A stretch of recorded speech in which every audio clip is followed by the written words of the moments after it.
Hello again, guys. It's Gregola Productions here, and welcome back to the GPWS. We're back with a brand new series here.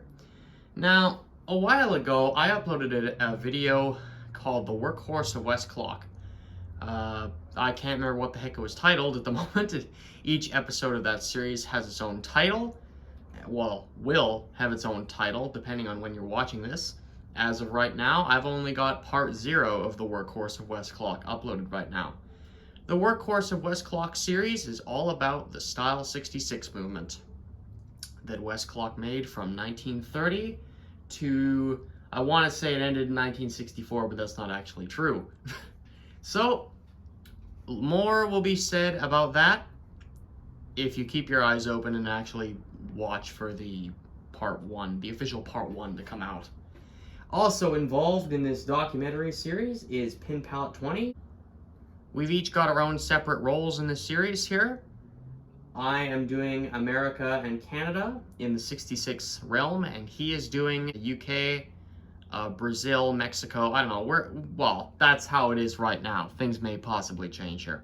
The point is, the two of us are both doing a documentary series of some kind about the Style 66 movement. Why is that relevant to one of Westclox's most famous models, the Westclox Spur? You can see on the back it actually says Spur there. This is the original, well, it's the, I don't know how original it is. This is actually one of the later ones, but this is the classic black Spur. And why is that relevant towards the Spur here? Well, the Spur is a 66. It is Westclox's most famous 66, and that's why it's appropriate to talk about it while talking about 66s. And here's a more beat up one here I've got for parts. Yeah, as you can see, the condition change here versus that one. This one is in absolutely fantastic shape, and this guy runs too.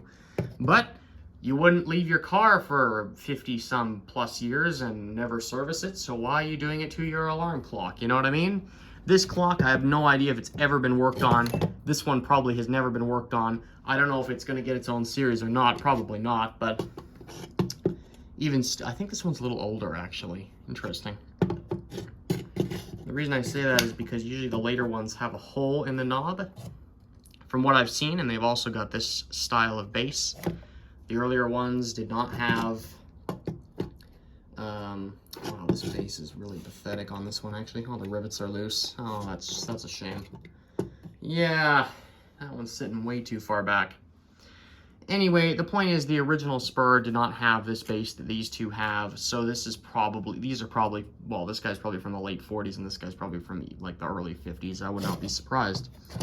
I don't know. We will see once we pop it open, but this thing is in absolutely fantastic shape. And yeah, it's time to service it before anything goes severely wrong inside. So, we're not going to wind it up or do anything like that because there's no purpose to that. We're just pulling this thing apart. So with that, let's just get into working on this clock. So you probably have found this video because you yourself have a Spur and it doesn't run for some reason. Or it did run at one point, now it doesn't. Well, they all ran at one point, but you've had yours and you've had it in a state in your lifetime where it has ran and it no longer runs, or you've got it off like a flea market or something and you've never seen this thing before in your life and it doesn't work and you want to know how to fix it. You've come to the right place. You've also come to a channel full of other Westclox services and, well, actually not just Westclox, but a whole bunch of other brands. I do this stuff all the time. Well, yeah, more or less all the time. Quite a bit.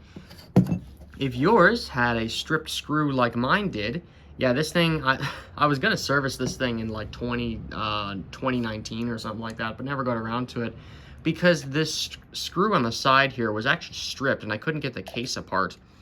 And what I ended up doing was taking my Dremel, and yeah, that's a shame, this got all scratched up. This wasn't due to the Dremel, this was due to my previous attempts with other screwdrivers, so I guess I'm just going to have to live with that.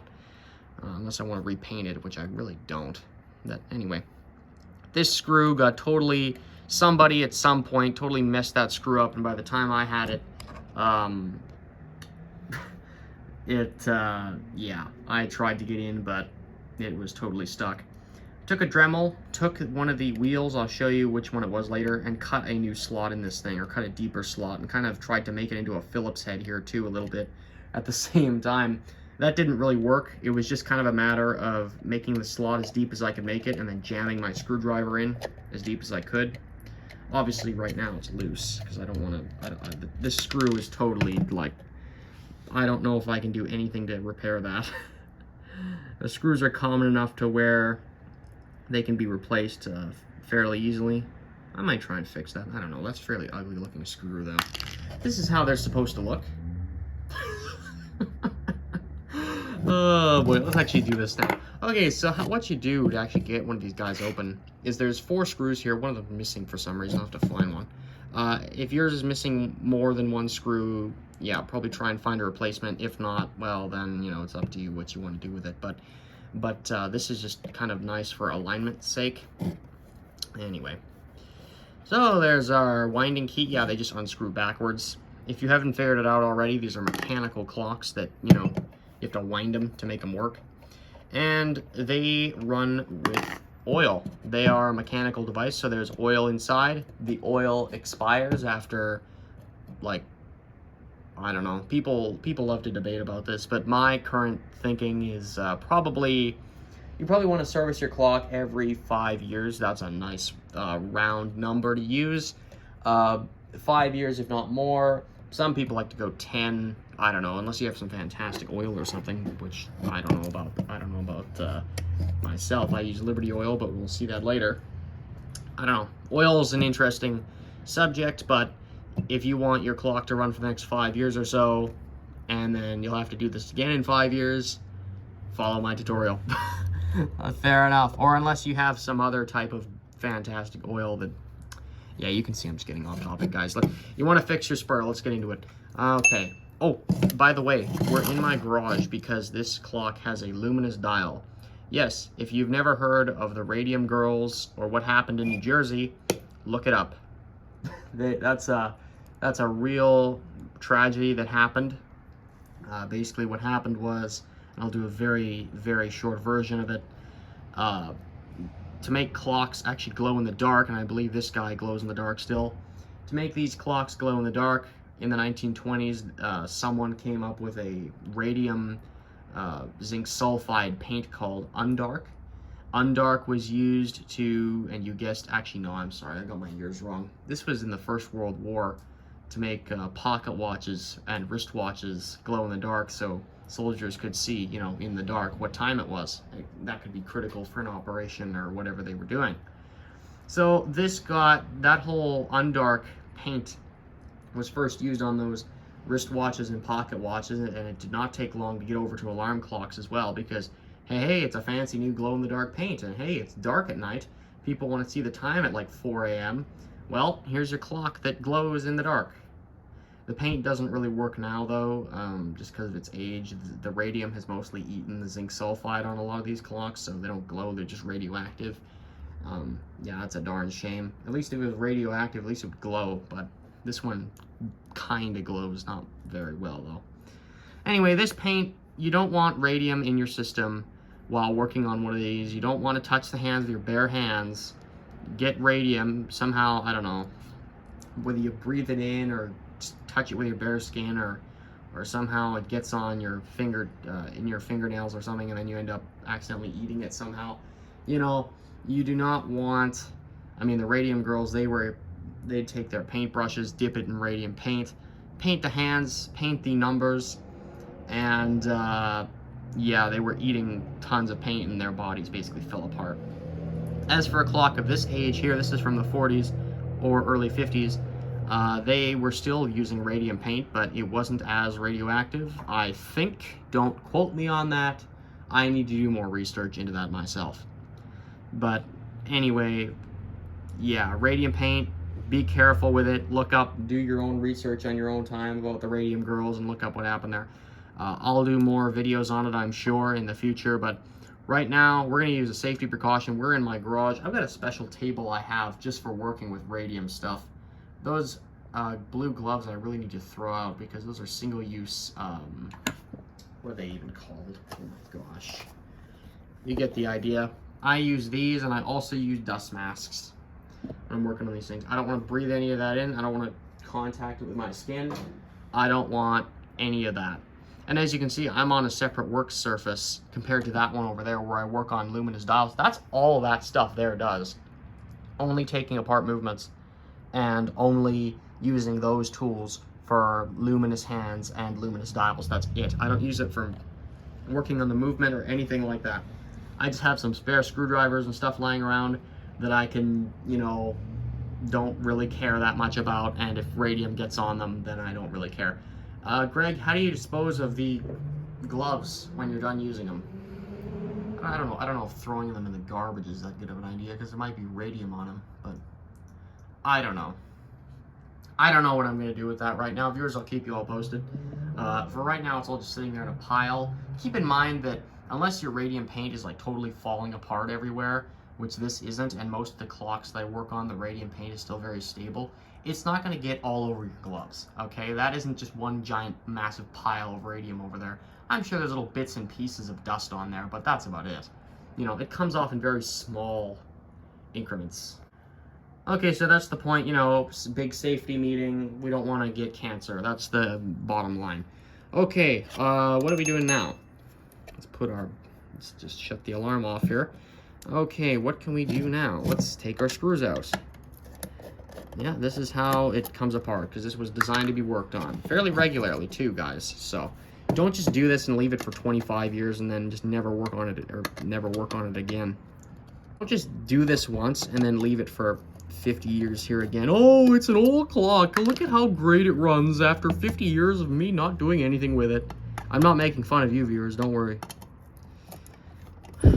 Yeah, but a lot of people think that, oh, it's old, good quality stuff that never needs to be worked on ever, because it's like, I don't understand the logic behind it. Okay, so we've gotten our screws out, so now we can, time to put on the dust mask. This is an HDX Home Depot dust mask. For some of you who know me, you'll find that absolutely hilarious, like you always do. Anything related to the Home Depot, oh boy. Anyway, okay, we get our gloves on, and we're going to take this clock over to the table where it can be, you know, where we can remove the dial and hands, and then keep them there, because we don't need to do anything with either. They are in fantastic condition. There's just dust on the glass. I don't think that's radium dust either. That looks like just dust on the back there. There probably is some radium dust in there, but not, you know, not much, I don't think. And this seems to be a later spur too, so unless you're working on one from 1938. But even then, they didn't glob the, by the mid, like, when everyone talks about the radium girls, they act like that, well, they act, it's kind of funny. It's always, you know, oh, this is the 1920s and they globbed it on. By the 30s, there was, you know, everyone kind of knew about it, so everyone was being a lot smarter with it, for the most part. For the most part, there was still some stupid stuff going on. Anyway, yeah, they weren't as aggressive with putting or mixing the paint with radium. Like, this was phased out by the 70s, early 70s, I think, this paint, even late 60s, depending on which clock or watch company you're dealing with, you know, service-wise. But anyway, yeah, by this point, 1938 through to 1959, that's when these spurs, I think 59. Shoot, that doesn't sound right. I can't remember the year this was discontinued. I think it was 59, but anyway. 38 through 59, they, especially in 59, they are not giving you a whole bunch of radium, which is good. But, you know, otherwise, just be careful with it. We're gonna go over here, and we are gonna work on this. And you can already see there's one other dial sitting here, because that's another project. And move that ugly, disgusting pair of gloves over there. Those guys can go over there too. Desperately need to throw all those out or do something with them.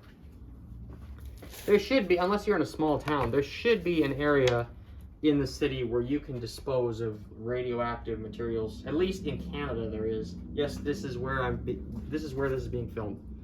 Okay, let's take our dial in hands here. This is how it comes apart, guys. Literally just like this. The whole case, there we go, there it is.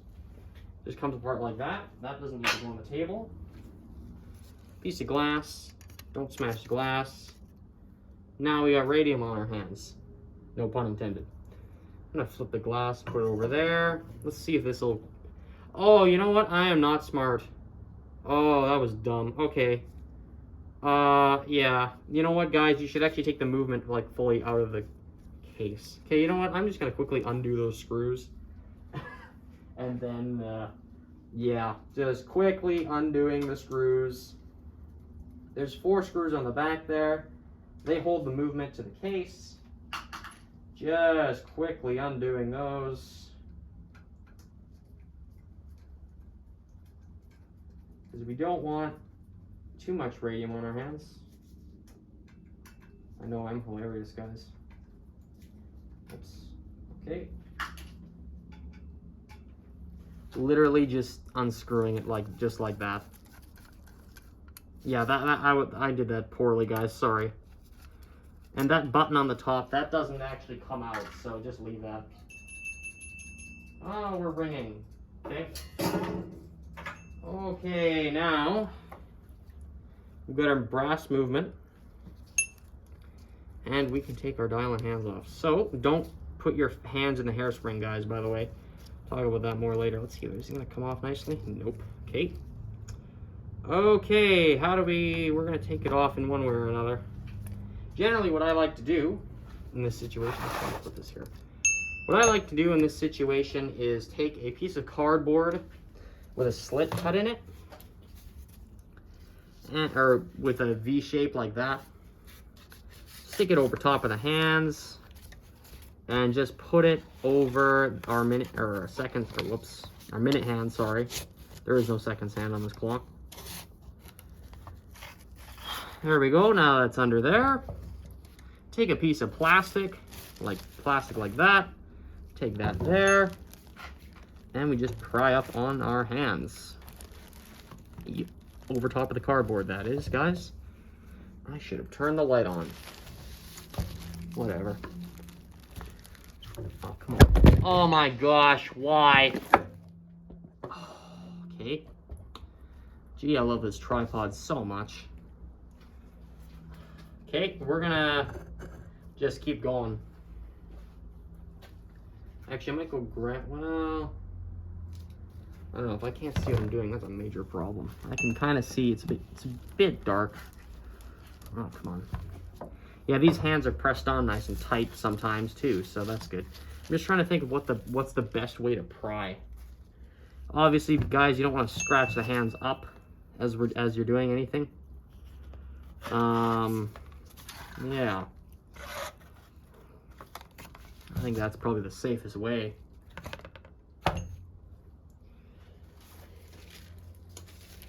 Yeah, that's it. Okay, there we go. I'm getting nice and in there too. Okay.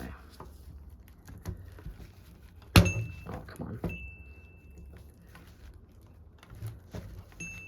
Yeah, it's sometimes not the easiest to do this job, and I want to make sure that I've got both screwdrivers actually in between the hands and not prying at both hands at once. Oh my gosh. It's so tight. You don't want to bend the hands either, guys. But this one seems to be pressed on really nice and tight for some reason. Gee, I love it when that happens. Yeah, there's gotta be a better way of doing. Well, sometimes there's not. Oh my gosh, that's not what you want to do, guys, in that sense. Great. Might have to do some hand straightening a little later.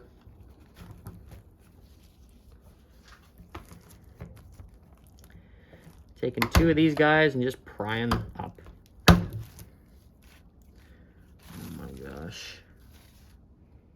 Oh boy, oh boy. Yeah, there's gonna be a better way of doing this.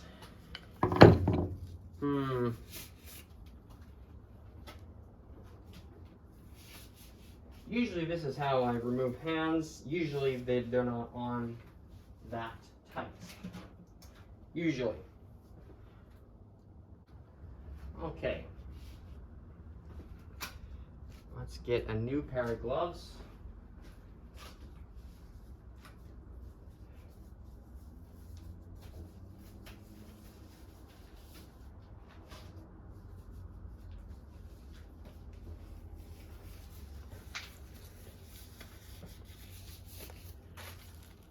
Okay, how can I do this better?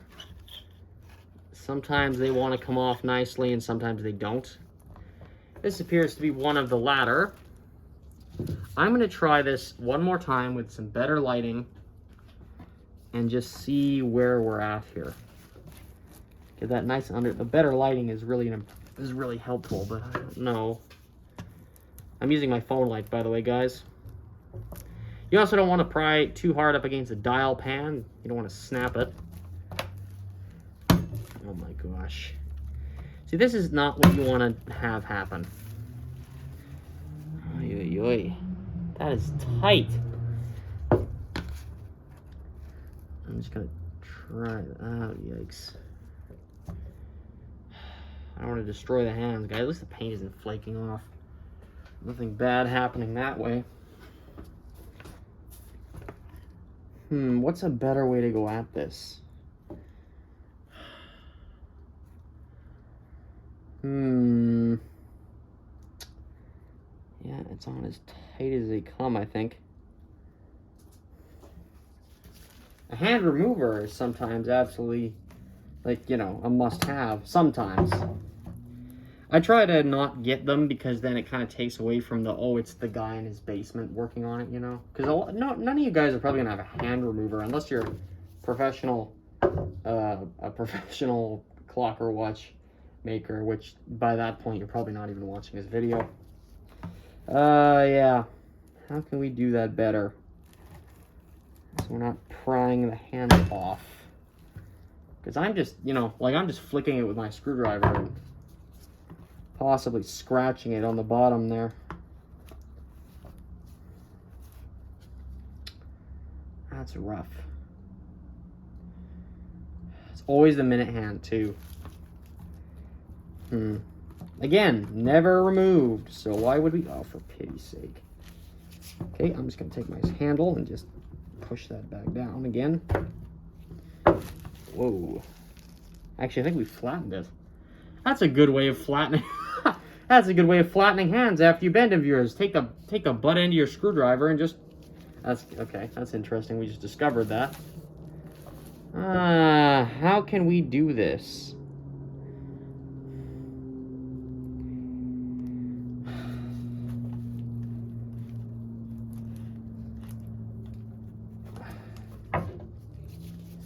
Those letters aren't in my way or blocking my vision. Oh, there it is. Okay. Pried real hard. Didn't break it. Yeah, that's a rough one. Let's try and flatten that again, because it is a little bit bent up. And surely enough, the flattening method works. Wouldn't have guessed. Okay. Yeah, that's... I don't know. Does anyone have a better method in the comments? I'm sure you do. Okay, here is the movement. Or here is the... hour hand. These are usually way easier to take off. See that? I just got that off with my hands. Let's put this nonsense over here for now. Again, I need almost like a luminous like toolbox type thing. You just put all the luminous tools in. Anyway, there's our alarm setting hand. These are maybe a little bit more difficult to get off sometimes. Oh. Okay, yeah, that's a risky business.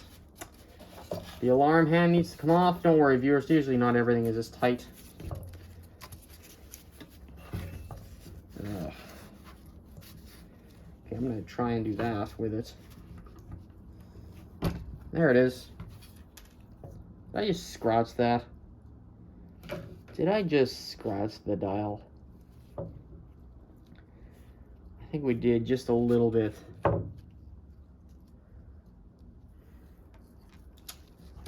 my gosh. Very small scratch right there, guys. All I can say is that, oh, jeepers. I mean, you don't want, like, I mean, at least it's there and not somewhere else, but we come in here to service this, not come in here to wreck it.